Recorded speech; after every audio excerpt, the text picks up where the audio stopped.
嗨，大家好！砥砺永超越，凌云再奋飞。2021年1月11日，这个看似稀疏平常的日子，却是中国现役最先进的五代机歼20首飞满10周年的纪念日。2011年1月11日，成都飞机制造厂附近的试飞场上，一架漆黑涂装、体型巨大、外形又极富科幻色彩的战斗机正静静停在起飞跑道上，机身上非常明显的2001试飞编号，就像一辆即将起跑的 F1 赛车一样。它的周围也围满了机务人员，进行着起飞前的最后准备。而在不远处机场外围，大量军迷和记者也架起了长枪短炮，在现场紧张而又略带神秘的氛围中，有的翘首以盼，有的则屏气凝神，各个眼神坚定地投向同一方向。没错，那就是即将首飞的歼20。10年前的今天也正值隆冬，寒意依旧刺骨，但这些似乎根本阻挡不了现场观众的热情。12点48分，伴随着发动机巨大的轰鸣声，歼20呼啸着从现场无数双眼睛前划过，而后在现场观众的欢呼声中一跃而起，直插云霄。在飞行了20分钟后，成功降落，完成首飞。自那一刻开始，歼20从初出茅庐的惊鸿一瞥到纵横海疆的逐鹿群雄，它的每一次亮相都牵动着国人之心。然后又研制了2002、2011、2012等多型验证机后，终于在2016年1月完成了量产型的首飞，并于当年11月第一次亮相珠海航展。2017年3月9日，央视首次报道歼20战斗机正式进入空军序列。同年7月30日，3架歼20参加了庆祝中国人民解放军建军90周年阅兵。2018年2月9日，中国空军发布消息称，歼20开始列装空军作战部队。2019年10月1日，歼20再次现身中华人民共和国成立70周年阅兵式。歼20的成功也标志着中国成为继美国之后世界第2个走完五代机论证评价、设计、研发、原型机测试、定型生产、最终服役全部阶段的国家。1997年，在美国，世界第1款五代战斗机 F-22进行了首飞，而就在同年，大洋彼岸的中国，成都611所宋文聪的徒弟杨伟总设计师开启了中国第5代隐形战机的研制工作。宋文聪就是此前介绍首型国产自研战斗机歼10的总设计师，而那时的他正在为歼10的首飞工作紧张攻坚中。歼20的压式布局正是来源于歼10，这对中国军工最强师徒就携手在上世纪90年代末一起跃上了历史舞台。经过常年的研发测试，并在歼10上获得的经验，2008年歼20终于在国内五代机选型中得以中标。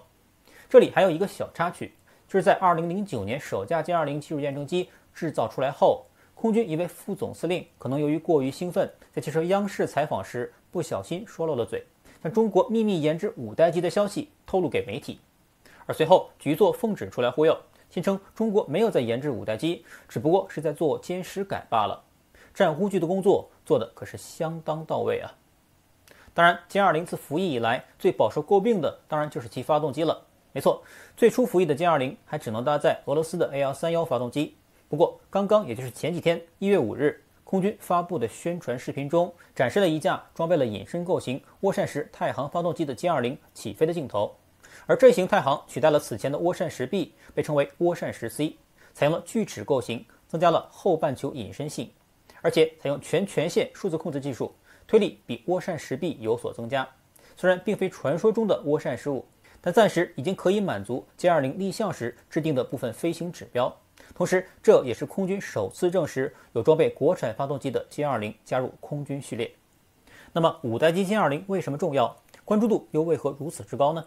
原因很简单，因为这个世界上能够量产五代机的就3国4款，分别是美国2款 F-22和 F-35，俄罗斯1款苏57，还有就是中国的歼20。当然，中国还有一款五代机歼31正在研制，尚未服役，也是未来将登上航母的五代机。这个在此前舰载机的视频中有过介绍。那么五代机是如何划分的？为何美国标准比苏联标准少了一代呢？一代机以米格15和 F-86为代表，特点就是喷气式飞机正式取代二战时候的螺旋桨飞机。世界首次大规模喷气式飞机对战是发生在朝鲜战争。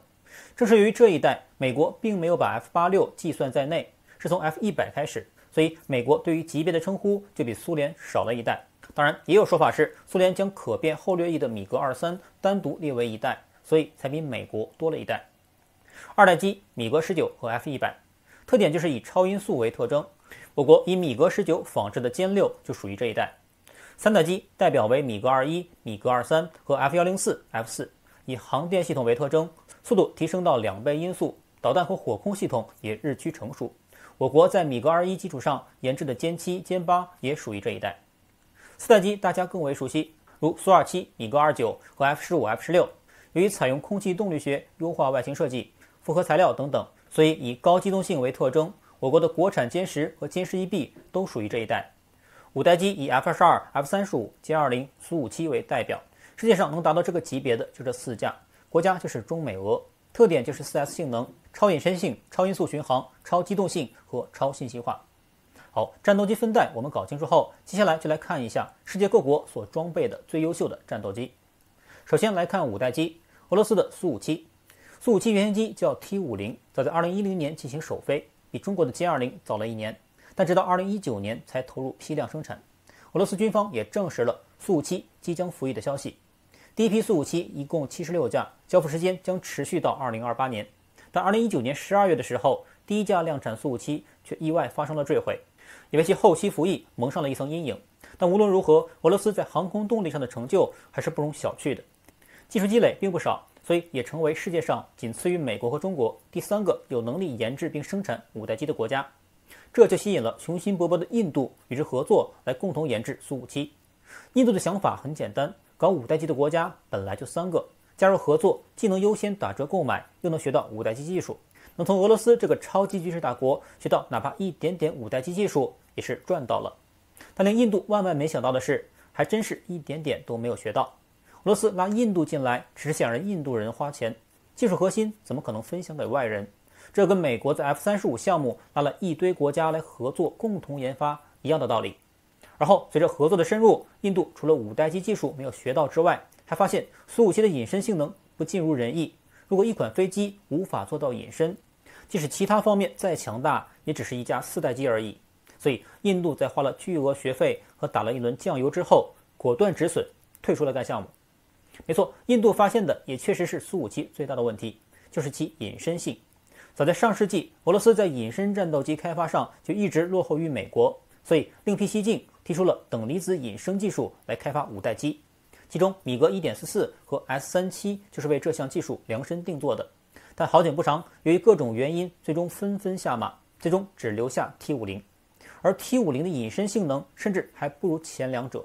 正面 RCS 也就是雷达散射面积达到 0.4 平方米，这对于一款五代机来说远远不能达标。要知道，上世纪80年代的 F117 正面 RCS 就达到 0.01 的水准，而巨大的 B2 轰炸机和后来的 F22 更是优于这一指标。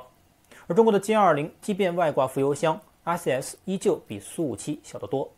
当然，以上这些数据都是各国专家通过 RCS 仿真实验分析后得出的数字，准确的结论就要靠各国用自己最先进的各个波段的相控阵雷达去扫自己的五代机了。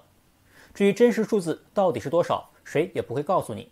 但不管怎样，隐身性确实是苏57最大的短板。那么俄罗斯的这款五代机，我们能在地图中找到吗？可以，之前节目我曾经提到过，它就在阿克图宾斯克。我们来到俄罗斯的阿克图宾斯克试飞中心，在机场的西侧，你会找到数量众多的苏57战斗机。接下来，美国的2款 F22 和 F35。F22 一共建造了195架，其中8架验证机和187架量产机。F22 最早源于1981年美国航空系统部的 ATF 计划，也就是先进战术战斗机计划，目的是为了替换当时现役的 F15， 并可在欧洲的空战中猎杀苏联的米格29。两组共4家公司进行竞标，最终由于洛克希德将飞机设计的前卫而漂亮，击败了竞争对手而最终得标，这就是后来的 F22， 并在1997年完成首飞，2005年正式服役。它的优秀性能自不必说，也是世界上第一款五代机，也因此确立了五代机的 4S 标准。流线型的外形设计使其隐身性能也超过了其他几款五代机。但最大的问题是它的飞机尺寸，由于要达到隐身，所以武器不能外露，这样 F22 就要对其本身不大的机体有所取舍，所以内置燃油就被牺牲掉了，这样就限制了它的航程。航程太短也成为 F22 最大的短板。但由于设计之时为冷战的大背景，对手是苏联的米格29，主要战场当然就是中欧，航程也就没那么重要，短腿也正是这两款战机共同的特征。但如果战场发生在西太平洋，那情况则完全不同。之前提到歼20由于发动机上的劣势，与 F-22单打独斗就占不到便宜。但如果战场发生在西太平洋， F-22的航程缺陷就会表露无遗。火箭军会率先摧毁东风快递所能抵达的美军所有机场，这样 F-22再参战就必须要用加油机。但一架先进战斗机需要加油机才能参加战斗，在没有明显空优的前提下，其战斗力会大幅下降，而加油机也会使其隐身优势荡然无存。而由于整体设计思路和定型都在上个世纪，也限制了 F-22可以通过后期的升级得以改进，比如航程和对地攻击的薄弱。简而言之， F-22已经不再适合新时代新战场的战略需要，而且算上研发成本，单机价格又过于昂贵，所以美国空军在2009年就终止了订购。最后一架 F-22在2012年服役后，整个生产线就被拆掉了。所以此后，美国空军、陆战队、海军对于隐身战机的需求就只能全部投注于同样由洛克希德马丁研制的 F-35身上了。F-35源自于美国1996年开始的 JSF 联合攻击战机计划。这时的洛克希德与马丁·玛丽埃塔公司合并成为洛马，实力更为强大，所以不出意外，洛马击败了飞天蛤蟆，赢得了 JSF 合同。F-35于2006年首飞，2015年 F-35B 服役于海军陆战队，2016年 F-35A 服役于空军，2019年 F-35C 服役于海军，达到一机三用。如果你认为有了 F-22的经验和教训，洛克希德马丁就会通过 F-35来改进其设计上的不足，那你就错了。它的先天不足反而比 F-22还要严重。这是因为海军陆战队并不拥有航母，而美国总统调动海陆空三军是需要国会批准的，但调动海军陆战队则不需要。而配合陆战队作战的往往是两栖攻击舰，这样就需要一款具备垂直起降能力并取代老式 AV-8B 耀式的新机型，准确的说是短场起飞，垂直降落。这样 F-35就被设计为一机三用，最初目的当然是为了节约成本，但结果却适得其反。洛马不得不将巨大的研发投入放在垂直起降和适应一款机型三军通用上面，因此就有了对飞机尺寸、重量等等各种各样大大小小的妥协，而最终的严重超支和严重落后进度也成为必然，比 F-22有过之而无不及。而这种妥协也体现在了发动机上，为了达到垂直起降的目的，使 F-35成为4款五代机中唯一使用单一发动机的机型。这幅图从左至右分别是歼20、苏57、F-22和 F-35C， 最右侧的 C 型也是 F-35系列中最大的一款。我们可以清晰地看出 F-35在外形尺寸的设计上极为局促，而且还要塞进大功率发动机、内置武器舱、航电液冷系统，还有8吨多的燃油。而我们知道，为了便于操控，像武器弹药、燃油这种消耗品应当尽量贴近飞机的重心。但于 F-35的单发设计，中心线必须留给发动机，弹舱放在两侧，而空间又有限，所以只能做成这个样子。飞机腹部鼓起来好几块，不仅难看，最重要的是破坏了原本设计的平整，自然无法与 F-22和歼20平坦的腹部相比，这样也就影响了其隐身性能。另外，臃肿的机体使得超音速的阻力又极大，增加了飞行员操控上面的难度。还记得2019年4月日本自卫队一架 F-35A 坠海的新闻吧？当然，官方的说法是由于日本飞行员产生了错觉导致。但面对嗷嗷待哺的美国和各盟国空军那几千架 F-35的刚需，谁又敢公开承认是 F-35的设计缺陷导致的呢？也许飞行员自身的问题是各方面都能接受的答案吧。那么 F-22和 F-35都在哪里呢？ F-22我在地图中找到了2处，一个是美国最北边的阿拉斯加，我们来到埃尔门多夫空军基地，在这个基地机场的东北角，我们看到整齐地停着6架 F-22。当然，由于谷歌地图的时效性原因，现在这6架在哪里就不清楚了。另外一个地点是在维吉尼亚州的兰利空军基地，在这里我们只能看到一些机库，不过我们将镜头旋转一下，就能看到机库边缘露出了 F-22的尾翼，这里也是一处重要的装备 F-22的基地。F-35之前给大家介绍过了，在美军驻日本琉球的加手纳空军基地，你会找到数量众多的 F-35A。五代机说完了，就这3国4款。接下来欧洲系的欧洲三雄，法国的阵风、英德意西合研的台风和瑞典萨博的鹰狮 JS39。其中阵风除了既能对空对地，还能成为航母的舰载机，就是之前介绍过的法国戴高乐航空母舰的标配。这3款战机都采用了刚才提到过的压式气动布局，所以机动性能也非常不错，也成为很多国家进口的选择，包括欧洲、中东、印度和泰国等等。但不足之处也非常明显，就是航程，俗称的小短腿。主要由于欧洲国家面积不大，不需要太大的作战半径，所以也成为这类战机的短板。综合来说，这3种战机阵风优于台风，优于瑞典的鹰狮。瑞典鹰狮排在最后，主要是因为它属于轻型战斗机，而且又是单发，最大的优势是其独到的公路起降。在国际上，主要的竞争对手刚好是我国与巴铁合研的 FC-1枭龙战机。最后来到亚洲，首先日本也有自研的战斗机，如 F2 是在美国 F16的基础上改造的。日本原来是想要独立研发一款第5代战机 F3 的，但到目前为止 F3 只是一个计划，还没有正式立项。不过也做了很多准备，比如之前制造的一架新神验证机，从各个方面测试飞机的性能。日本是非常有野心来摆脱美国，自己研制国产5代机的。为什么这么说？日本曾经在 F2 上吃过美国的亏，本想自研，但却被美国阻止，忽悠其在 F16 上面动手脚，所以 F2 变成了 F16改。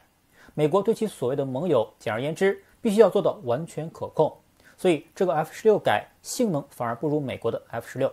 而且造价又极高，既不适合日本航空自卫队使用，也无法出口赚取利润。而对这个美国既可以驻军，而一切外交行为都要看美国脸色的半殖民地日本来说，不要以为只有中国才有计划生育政策，日本这个曾经制造过零式战斗机的国家，想要独立研制5代机，就要看美国是否给发准生证了。除日本外，韩国也在自研战机。韩国为摆脱清一色美式装备，自2015年开始研制 KF-X 战斗机，预计原型机在2021年上半年亮相，号称是一款隐形5代机。2026年完成所有研发工作。不过发动机还是用的美国货，雷达是与以色列合作的有源相控阵，武器则是从欧洲进口的流星空空导弹。台湾自上世纪80年代自研的 IDF 金国号战机于1999年停产后，在自研方面并无太大进展，直到去年一款新型高级教练机永鹰才试飞成功，但它是为了取代此前失事的老迈 F5E， 距离世界最先进的5代机尚有距离。最后就是印度的光辉，它继承了印度军工光辉的传统，跟国产航母和阿琼坦克一样，都是30-40年磨一剑，研制之初的技术指标尚可，但都是到了最后服役时已经远远落后，这个就不多说了。好，以上就是各国最先进的战斗机，美、中、俄无疑在先进5代机的研制上走在了世界前列。对中国空军而言，歼20能够拿来跟美俄等最先进战机进行比较，已经难能可贵。